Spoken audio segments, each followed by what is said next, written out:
இறைவன் இயேசுவில் அன்புக்குரியவர்களே, இன்றைய நாள் இறை வார்த்தையின் அடிப்படையில் உங்களோடு இணைந்து சிந்திப்பதில் மகிழ்ச்சி அடைகின்றேன். இன்றைய இறை வார்த்தையானது மக்கள் கடவுளுக்கு கீழ்ப்படியாமலும் அவரது குரலை கேட்காமலும் நடந்ததால் தலைக்குனிவும் தண்டனையும் சாபமும் அவர்களை வந்தடைந்தது என்பதை இறைவாக்கினர் பாரூக் அவர்கள் நினைவூட்டுவதை நாம் முதல் வாசகம் வழியாக வாசிக்க கேட்கின்றோம்.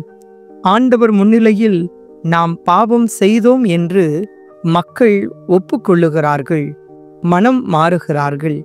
அதுபோலதான் இன்றைய நற்செய்தி வாசகத்திலும் தம்முடைய அற்புதங்களையும் அழைப்பையும் புறக்கணித்த நகரங்களை இயேசு திட்டுகிறார்.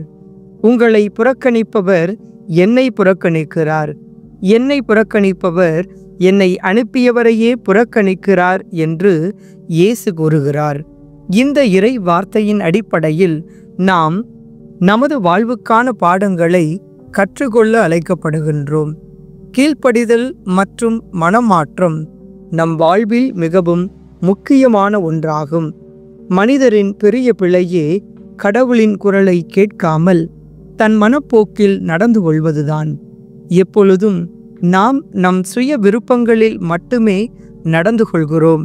நாம் எப்பொழுதெல்லாம் அப்படி செயல்படுகிறோமோ அப்பொழுதெல்லாம் கடவுளின் ஆசீர்வாதத்தை இழந்து விடுகிறோம். நாம் கடவுளின் குரல் நமக்குள் இருக்கிறது என்பதை உணர்ந்து கொள்ள இந்த நாள் நமக்கு அழைப்பு விடுக்கிறது.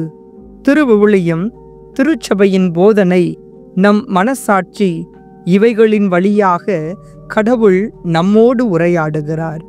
நாம் பல நேரங்களில் கடவுளின் வார்த்தைகளை புறக்கணிக்கின்றோம்.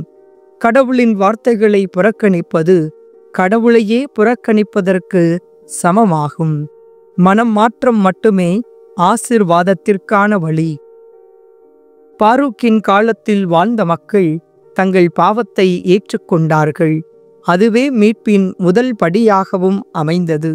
நாமும் நம்முடைய பலவீனங்களை உணர்ந்து மனம் மாறினால் ஆண்டவரின் கருணையால் நம்மை மீட்டுக்கொள்ள முடியும் என்பதை இன்றைய இறைவார்த்தை நமக்கு நினைவூட்டுகிறது.